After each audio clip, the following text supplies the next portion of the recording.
Hey, Schmidlifers, Liz Applegate here. Before we dive into today's interview, I just wanted to say a couple words. I want to thank everyone for the support for the podcast. It has been so much fun for me to bring this back this year. And I just really want to let you know that I appreciate the kind words that are being shared. I appreciate you listening. I appreciate you sharing the episodes. And it just really makes me, feel so many things just to be back. So again, just thank you so much. And I hope that we continue to have more meaningful conversations. And that leads me to the next point. I would love for you to be a guest. I know that I often share guests who have businesses and are entrepreneurs, and that really is not the focus of the Midlife Schmidlife podcast. If you want to start a business, awesome, I can help you do that. But you most certainly do not need to have a business to be a guest. Our next series coming up is going to be about reclaiming midlife. I've already had a couple discussions and conversations that I will be releasing, probably will be March, but I have room for more. So if you would like to be a guest, I would love to have you be one. We are going to be talking about different things about what it means to reclaim midlife, like what the heck? When does it even begin? Why do we have such an aversion to the word midlife? And so many other topics. If you are interested in being a guest, please head over to midlifeschmidlife.com/guest and just fill out the form there, and I will be getting back with you. I really cannot wait to include you in these conversations. And now about the guest that we have today, Valerie Albarta. Oh, if you have listened to the podcast Midlife-a-Go-Go, then that is the Valerie Albarta. I mean, oh my gosh, like I mentioned it in the podcast too. I was really fangirling over the fact that she agreed to be on the show. And we had a wonderful conversation. I don't want to give too much away, but this woman is wow. Just seriously, wow. She is someone who is just taking the ups and downs and curves and everything that life is throwing at her right now. And she is just an inspiration. So before I give everything away, let's go ahead and dive into the conversation with Valerie. Today, my guest is Valerie Albarta, and I'm going to read her intro. Valerie is a woman who wants to steer clear of sounding cliche at all costs. But honestly, I love midlife women. I think we're fabulous and offer so much to society. My concern is that others don't seem to realize this. I don't want us to be pushed aside by the emerging population. By sharing what I do, I'm trying to offer hope, inspiration, and motivation.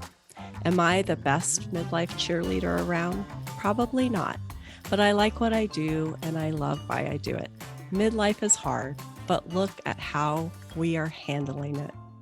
Valerie, I'm so excited to have you on the show. Thanks for being here.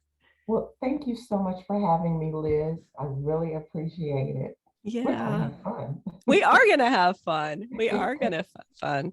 So I'm going to come clean right before I hit record. I shared that I was fangirling a little bit because Valerie is on the Midlife podcast. Valerie also has a podcast for midlife women called Midlife-a-Go-Go. So that is, if you are familiar with her voice, that is where you know her from. And I want to invite everyone to go over and listen to her podcast as well. There will be links, of course, in the show notes. So Valerie, yay. I know. I was so excited when you accepted my invitation. And the reason that I was so excited is because you and I have been in similar circles for a while.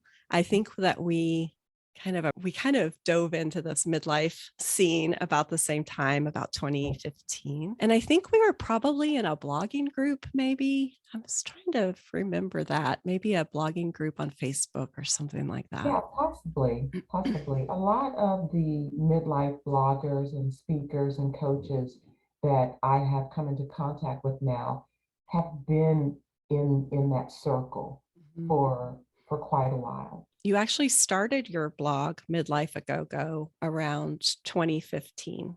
Mhm. Can you Yeah. tell me, what led you just to say, "Oh, I want to start a blog?" Well, I didn't know much about midlife, and but I knew I was coming into midlife.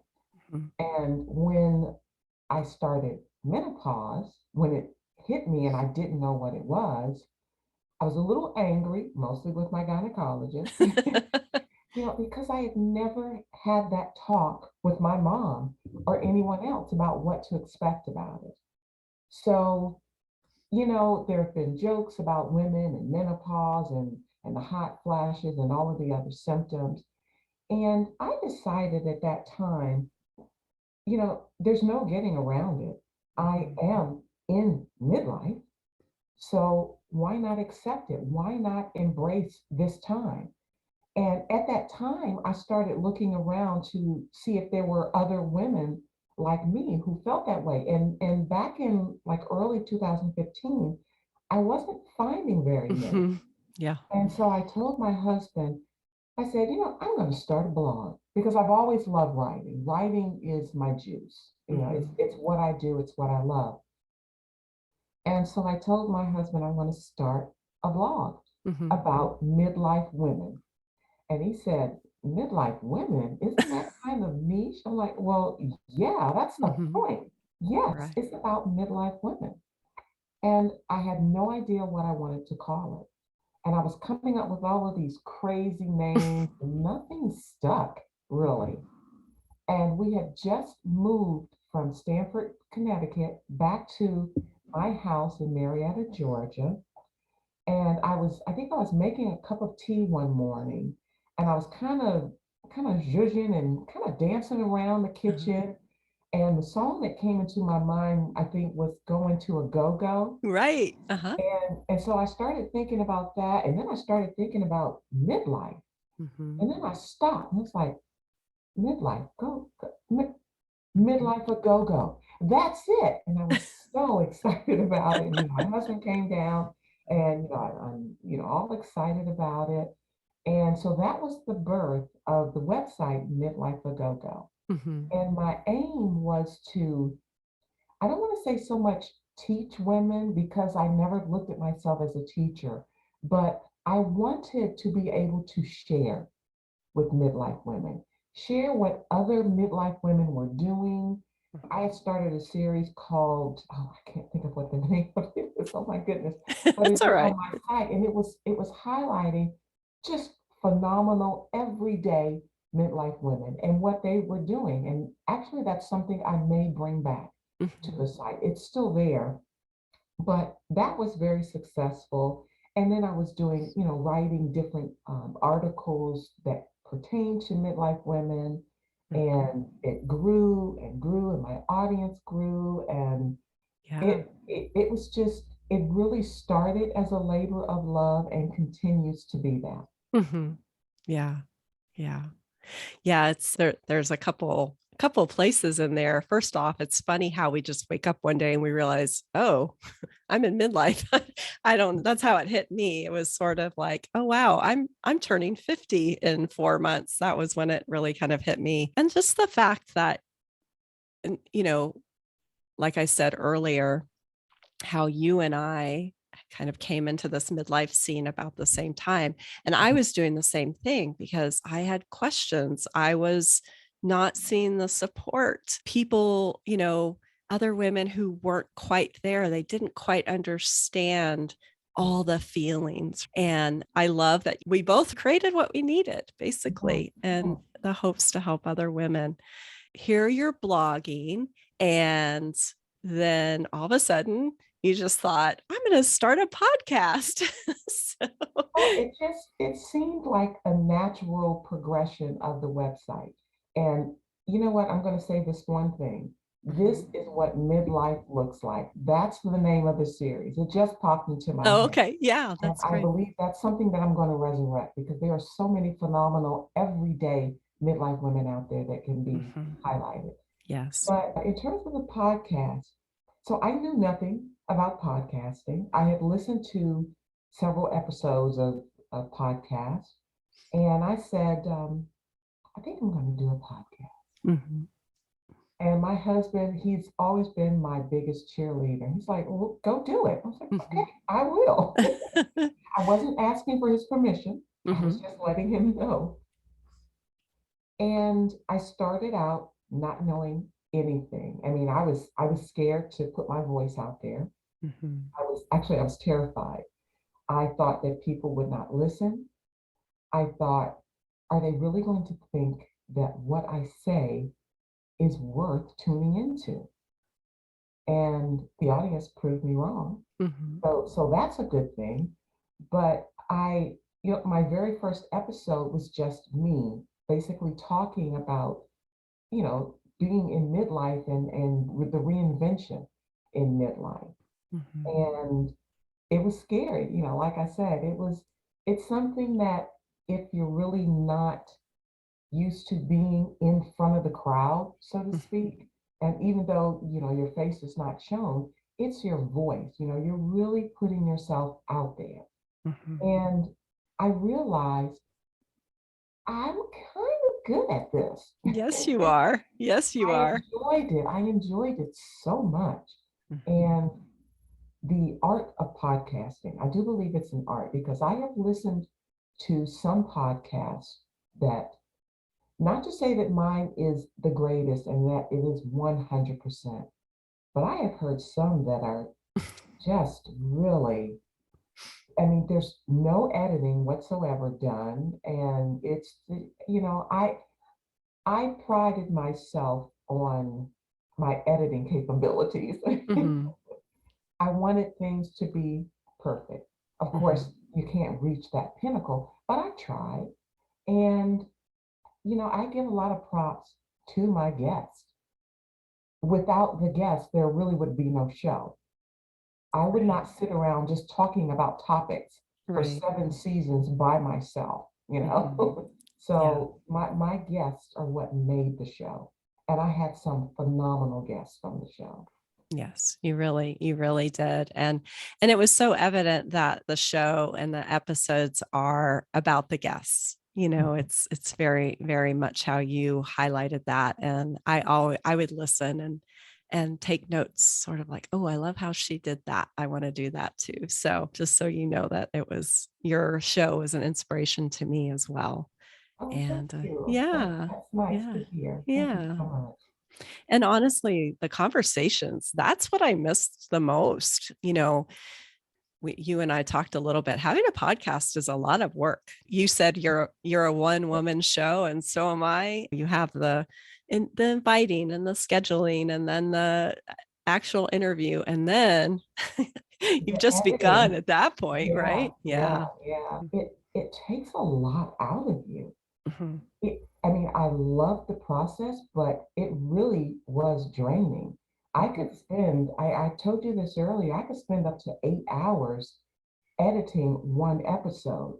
Now, those were the episodes where the guests were, Right. Yeah. like Mhm. as every other word. Mhm. Right. So trying to edit out most of that, and I know that's a natural thing in the way that people speak, but it's also something you don't want to have the episode filled with all of Right. that. So I did do some editing of that, but I never wanted to take away from the essence of the guest and their voice Mhm. because the show really was about them. I never wanted to make it about me, unless Mhm. it was an episode about me. Right. It was only Right. once or twice. The guests were the spotlight. They were in the spotlight. So it Mhm. was all on them. But Yeah, yeah, it can be time consuming. definitely. So So here's a question that just popped into my mind was, so you have been blogging before and now you're doing a podcast. Did you still continue blogging or did you see that it shifted, your medium shifted? I did try to do more blogging, but it did kind of wane a Hmm. bit because I spent all my time Right. working on the podcast. And Hmm. at one point I thought, well, I'll do transcripts of every show and then that's just it was just an added time, Hmm. stuck, as Right. it were. And so I didn't do that because actually in the beginning I was actually doing timestamps and I was Mm. going through each episode and saying, okay, this is something worth noting. And I was doing it manually and it Oh, was taking goodness. me far longer than I wanted it to. So Hmm. I stopped doing that. I did try to maintain my blogging. It wasn't on an everyday basis. It wasn't even on a weekly basis at sometimes, but I did try to stay in that in that realm. Hmm. I just wondered that because I know, I mean, blogging itself takes a while. Maybe that's just me, but Mhm. but that there's just commitments, and so you can only do so much. So, Right, right. yeah. Yeah. The podcast starts in 2018. And then the next thing I know is you're sharing about your TEDx talk at TEDx Charlotte. And you in that talk, I'm going to have links to this talk because it's wonderful. And so your talk is about the invisibility trifecta. Mhm. Can you tell me about that? Yes, well, I will give all props. I did not come up with the phrase. I was speaking with a friend who had done a TEDx talk in, I believe it was uh, Detroit, or Mhm. maybe it was Las Vegas. And so I went to her when I was selected Mhm. to, to do the TEDx talk. So I went to her and I said, and actually it was even before I was selected. I was still in the midst of filling out the application. Mhm. And I said, Thea, what should I call this? I told her where my headspace was and what I wanted to talk about. And she knew that it was the crux of it was midlife women of color. Mhm. And so we talked on the phone for a little bit and then we got off the phone. And so I was kicking some ideas around and she was kicking some ideas around. And she sent me a text and it said the invisibility trifecta. And I'm like, that's it. Mhm. That is it. Yeah. Now I have to get people to understand what that is. And so, what the invisibility trifecta is, it concerns midlife women of color. And so, it talks about our invisibility. Mhm. And as midlife women, we all are generally invisible Mhm. to Yes, society. sadly. Mhm. And, but when you're a midlife woman of color, even more so. Mhm. And I don't think a lot of people think about that. But of course, being a midlife woman of color, it's my everyday existence. Right. I've been, ignored, I've been looked over, I've been chosen, next to the last. And I just don't, and it's not one thing I mentioned in my talk because there's the invisible woman syndrome, Mhm. where women of a certain age Right. feel as if they are invisible to the gaze of men. And I make it clear that it is so not just about that. Mhm. It's not about how we look to men and being pretty and wanting them to, cat call and wolf Right. whistle to walk by the construction site. It's so much more than that because life is so much more than that. Mhm. And it when you're a midlife woman of color, it hurts a little bit more Mhm. to know that the invisible woman syndrome applies to you and then some. And then some. Yeah. And one of the things that I said in my talk, and this just I think it's one of the most poignant things in the talk, is if a white woman says she feels invisible, imagine how much further in the background a woman of color disappears into. Right. And I just really want people to take the time to think about these things Hmm. and to realize that you have women who are still relevant, still vibrant, still knowledgeable. You know, we can, do you remember the really crappy commercial for Anjali? Yes. You can bring home the I can bacon bring and home the fried. bacon, right, right. Oh No, my gosh, that was yes. horrible. But we can still do that. I mean, we're Sure. not doing it for the man, but you know, we are still viable beings. You know, we don't hit midlife, turn in our Vavoom cards, sit on our porch with the cat on our lap and Hmm. the blanket and sipping on mint juleps and Right. crochet. We are not relegated to that No. unless that's what we want to do. Right. But we cannot let society's assumptions rule our lives. Hmm. And so it's and when I say women of color, it's more than just about I am a black woman, but it's more than just black women, it's women of color. Right. And so again, you know, it's my call to arms in a sense to get it's not this message just not just for women of color. It's Right. for everyone to understand what is happening and to try and in Right. it. Exactly. Mhm. Exactly. Well, as a white woman in midlife, I watched your TEDx and there were things I could, of course, relate to in your share, and there were things that I couldn't. But just knowing that and being aware of that, if we are going to talk about women's empowerment and women in midlife's empowerment, we have to think of everyone that's involved. And, a lot of white women, I feel, we've gotten on this midlife bandwagon. We're going to, we're going to like restructure how midlife looks. Well, we Mhm. need to invite everyone to that party, and and so I feel that it's very important that we all be aware of that. I'm glad you said that because it's taking this the whole midlife women movement and just making it a bit more granular. Right. Is all that it's doing. You know, we start. I mean, look, let's you can start the hierarchy: women, Mhm. midlife women of color, and we are all a part of the same group, but it's just a bit more granular. Right. And again, I just really want, it would be great to have that ally Mhm. in midlife women as a whole Yes. when we talk about being invisible. Mhm. Oh, yes. And something that comes to mind, and maybe this seems off base, but what popped into my mind when you were sharing is it's sort of like women's voting rights, like women's right to vote.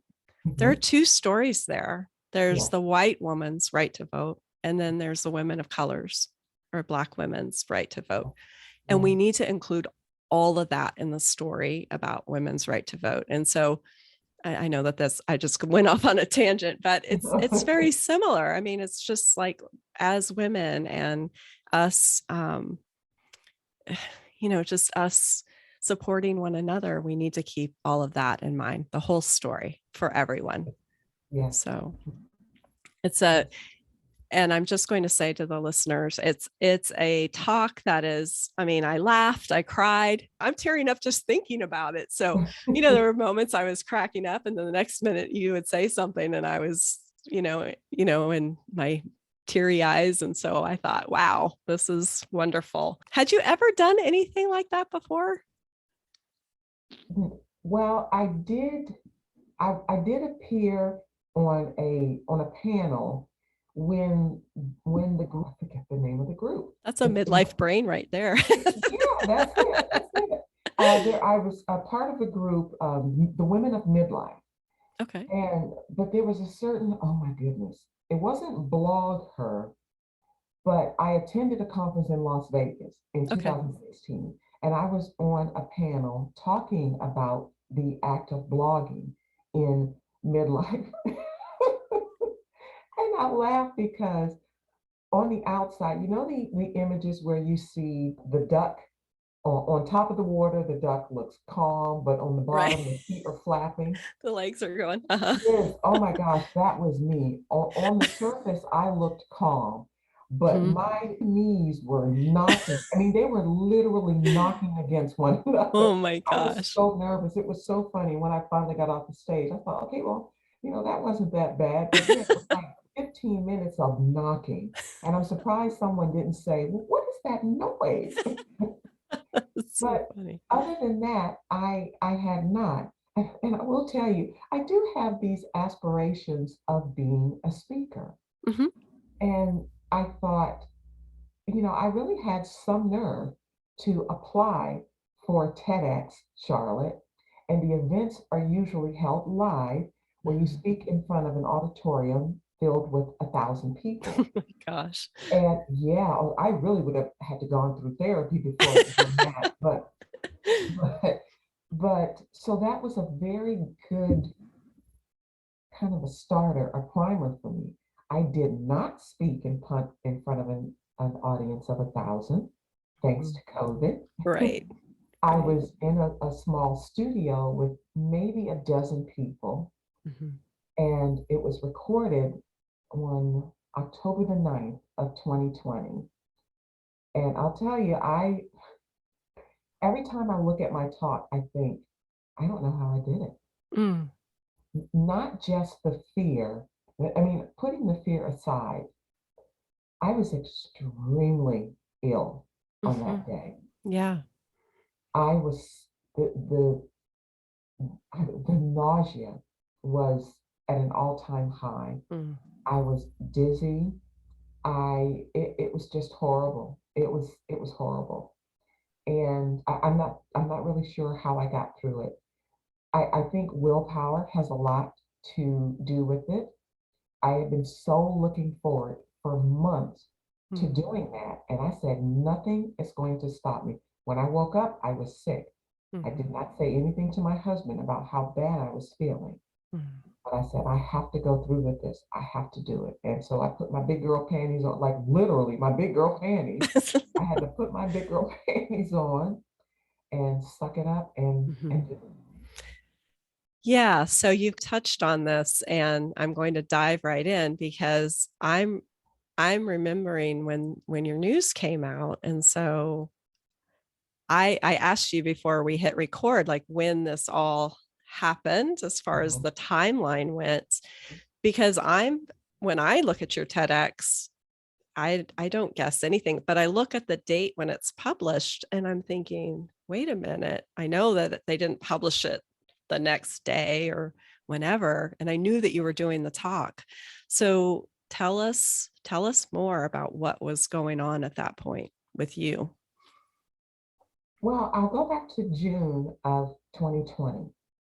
I started having some issues, some health issues that I kid you not, they all hit me overnight at the same time. Mm, I was nauseated, I was fatigued, severely fatigued, had a slight headache, and I was experiencing what felt to me like basically being drunk.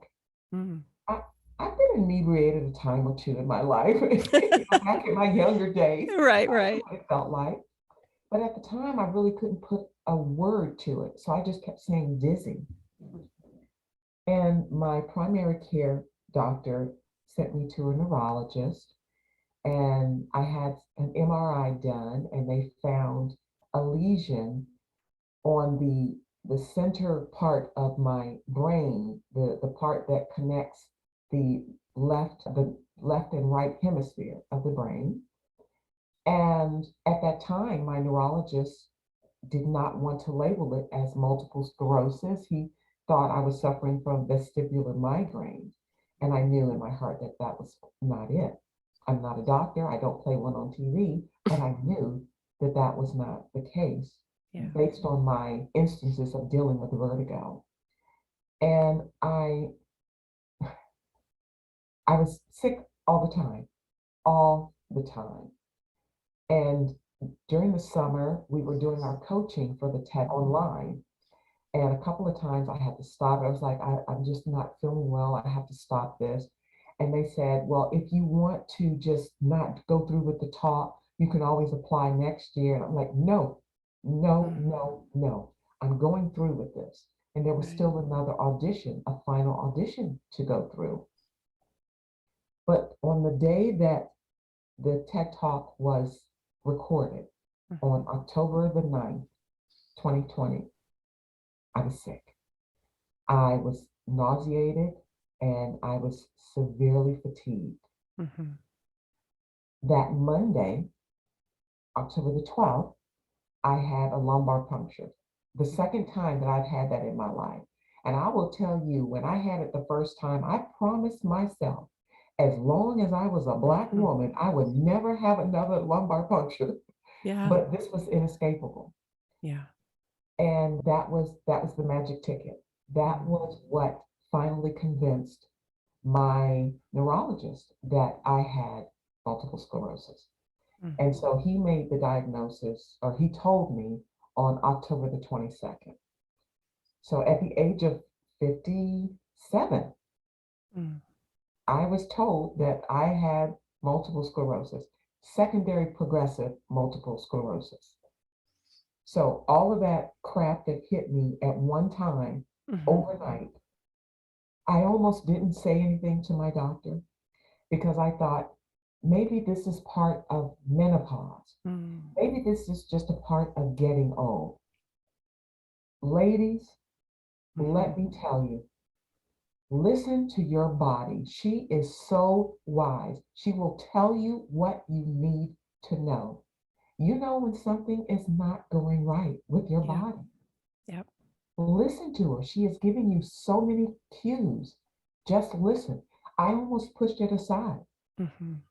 because I did not want my white male doctor to think that I was being paranoid, Right. which is kind of what happened about 6 months earlier Mm. when I went to him and I said, I'm not feeling right. I'm having these problems, these issues. I'm having these heartbeats that don't feel right. Mhm. And my arms feel like they just stopped working. And in Mm. September of 2019, he says to me, well, let's deal with the heart issue first. I'm going to send you to a cardiologist and let's not worry about whatever is going on with your arms. Whatever you think is going on was what he said. Mhm. It turns out those symptoms of my arms just dropping, Right. me losing that was MS. Yeah.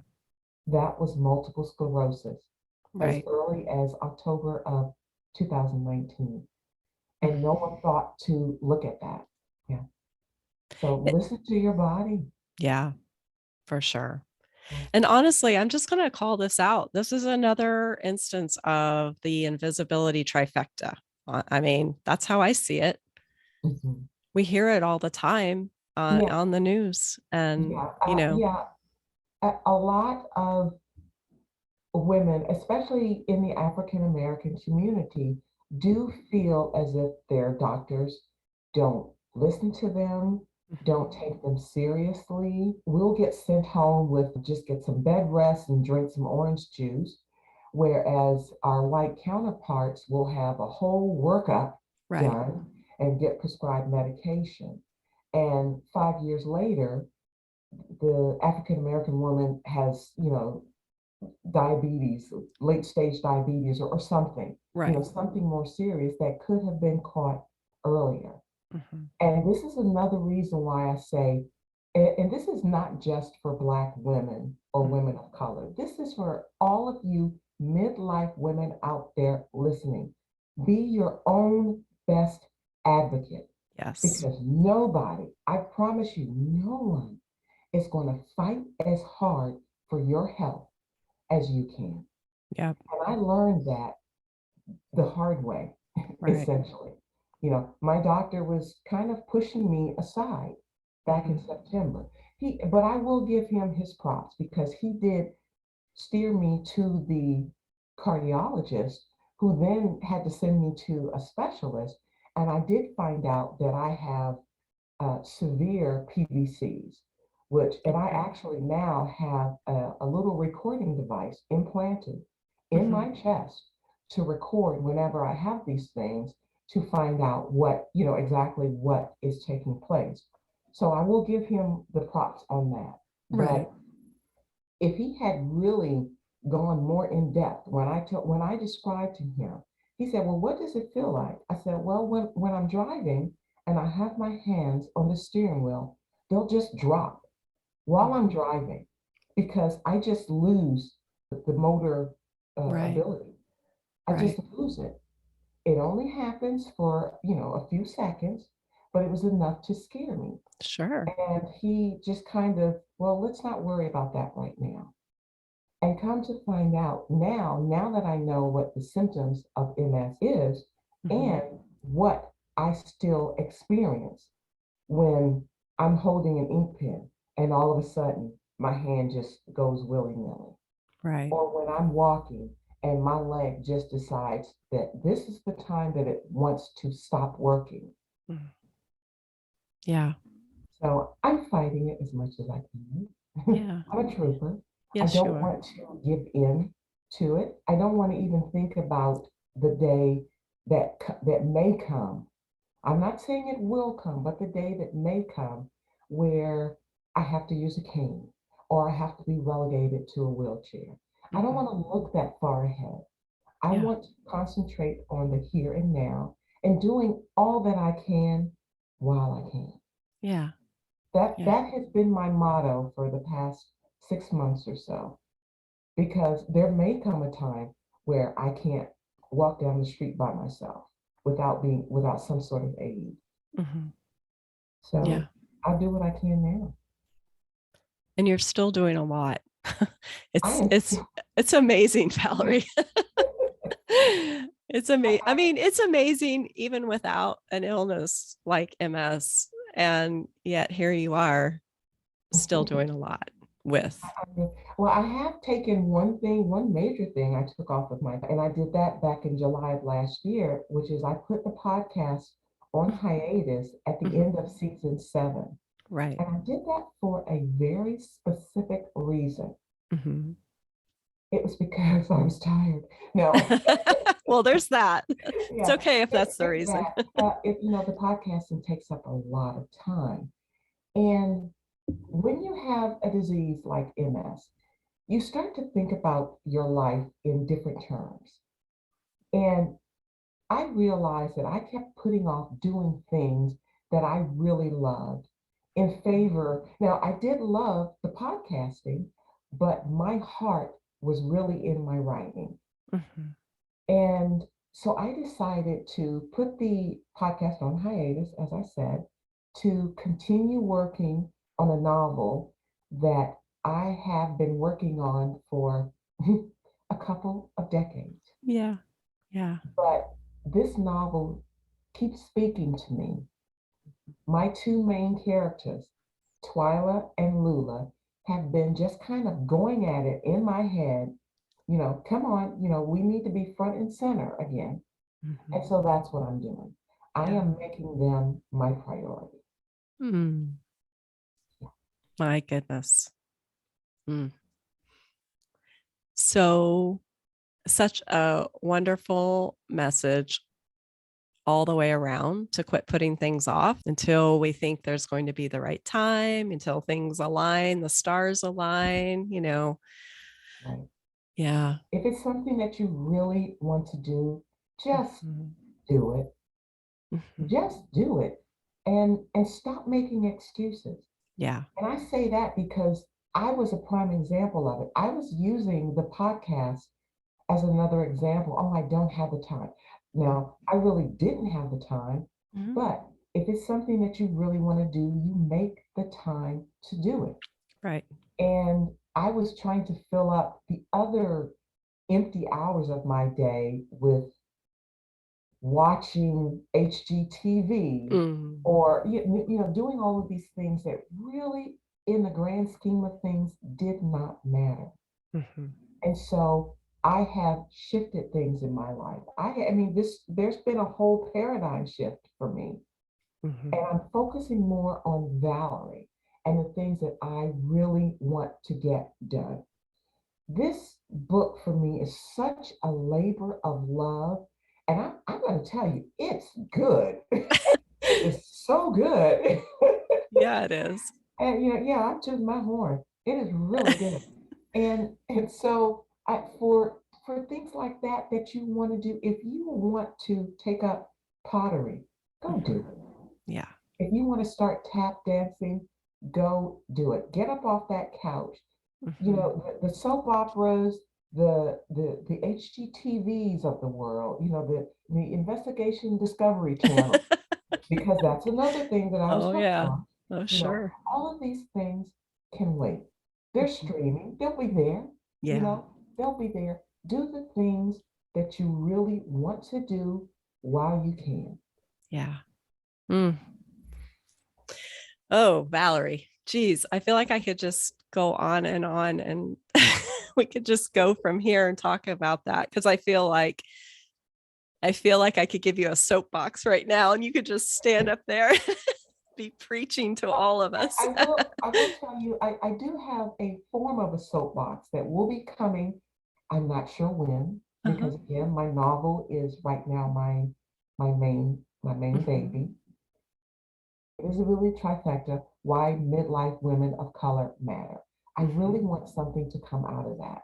So I will be starting a website. I really want something to come out of the invisibility trifecta, the Mhm. talk, the invisibility trifecta collective. Mhm. And I want to share the stories of women of color Yeah. in, you know, I, to be honest, I don't know what it's going to look like yet. I Yeah. really don't. But I also want to get on the speaking circuit. I want to start talking to women's groups, to church groups, to book clubs, to whoever will have me Mhm. sit down or stand up in front of a microphone and say, look, Yeah. this is what it is, and this is what we as a society need to do. So all of that is in my sphere, Mhm. and it's something that's important to me right now. I just haven't made it the priority. Yeah. Yeah. But if you have a women's group and you need a speaker, And you know who to get in touch with. right, right, right. Yes. Yeah. Yeah. Well, you know what, Valerie? I can just already see that all of that happening for you. I mean, it's just to me so obvious. And I just see how your face lights up. We're lucky that we're looking at each other and I just see the energy and the behind your eyes and just how your face lights up. And I just see it happening. And we will be cheering for you and just yeah, it's Thank you. yeah. Well, when you speak about your passion, Mhm. people know it. Yes. It's that you adopt a whole different demeanor. Mhm. And that's how I am when I talk about my novel, Yeah. when I talk about the invisibility trifecta, when I talk about there are certain things in life, like I said, yeah, that you Yeah. do see that spark behind my eyes because it's a Definitely. passion. Yeah. It's a Yeah. passion.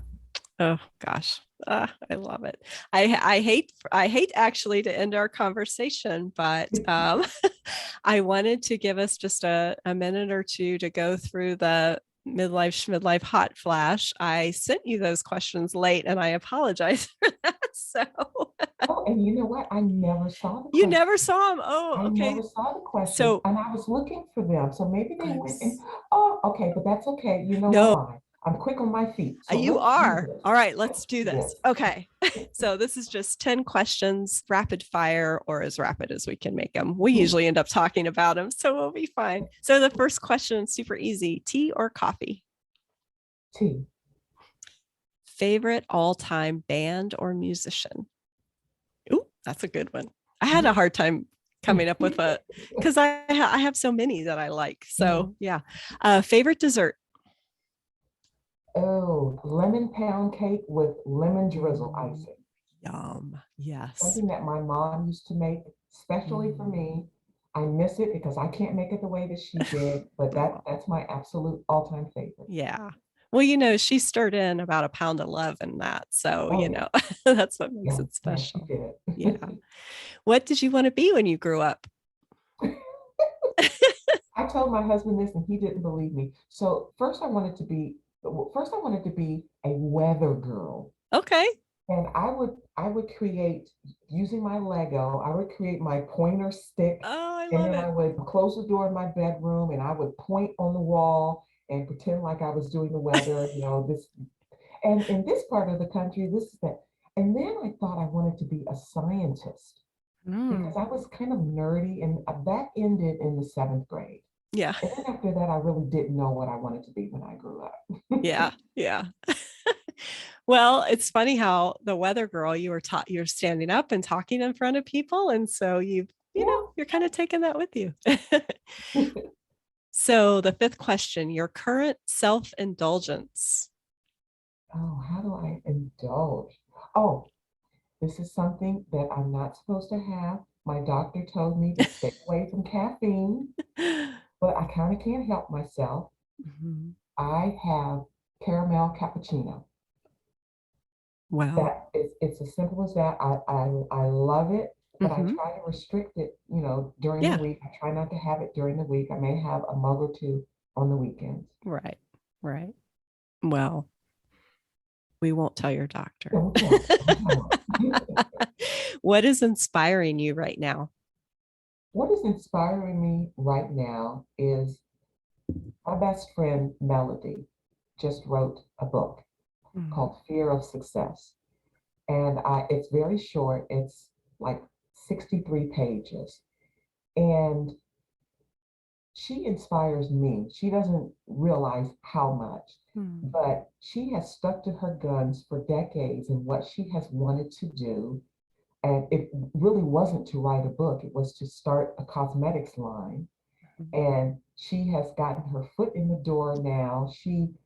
I am so proud of her, and she just inspires me to mm. continue to follow my dreams. Yeah, yeah. Oh gosh, that's a great So story. when she listens to this, Yes. Hi, Melody. yeah, That's such a beautiful to share that. So, what do you hope people say about you when you leave the room?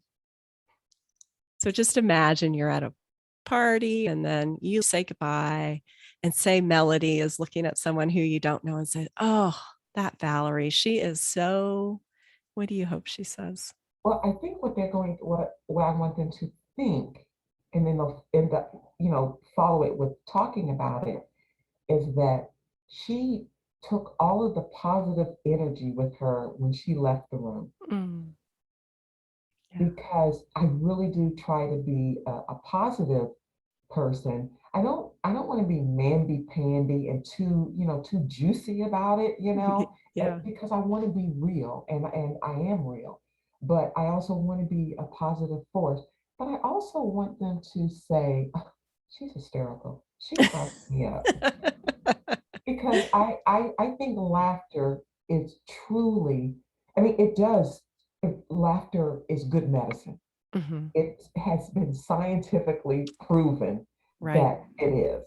Yeah. And so I try it in my writings, I really try to inject humor into it. And I try to do it a little bit in my TED Talk Mhm. and in my podcast. Yeah. So that's what I hope they would say. Yeah. Yeah. I know that that's what I would say. What advice would you give your 20-year-old self? Stop trying to live in the eye of everyone else. Stop trying to please them. You don't need their judgment. Stop trying to bend to everyone else's will, and Mhm. stop, for God's sake, stop following the crowd. Be your own person. Be Yeah. your own woman. Yeah. You're going to grow up to be fabulous, but for now, be your own woman. Yeah. Mhm. I'm thinking that there are many of us in midlife who need to live by that as well. Yeah, yeah. My 20-year-old self really needed to hear that. Yeah. Yeah. I was a Mine, mess. mine I did. was a mess at 20. Oh, I was too. Yeah. I was too. If you could be any animal for one day, what would you be and why? A giraffe. Yeah. A giraffe. I think they are the most clunky, graceful things on the planet.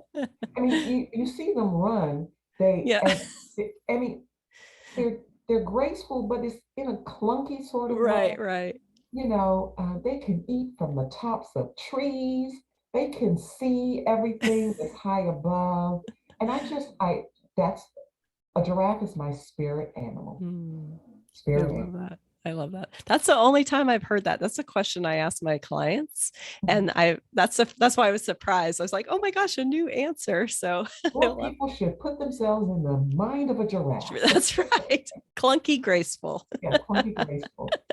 All right. Our last question. What would you say to other women who are approaching midlife and maybe a little nervous about it? Don't be afraid of it. If you just let yourself go and open up to the amazing possibilities that are just waiting for you to conquer, you'll be less hesitant to think about turning 45 or turning 50. Mhm. Just give into it. Don't be afraid of it. Yeah. It is an absolutely wonderful time of life. And I have to say, it is my best time of life. Mhm. Oh, that's beautiful. Valerie, thank you so much. First of all, you did wonderfully on the fly. So I gotta say, but I don't know, just taking the time today and having this conversation with me. And it's been everything and more that I hoped that it would be. And so I just really want to thank you for sharing your story. Just to have you be part of my coming back season is wonderful. So thank you.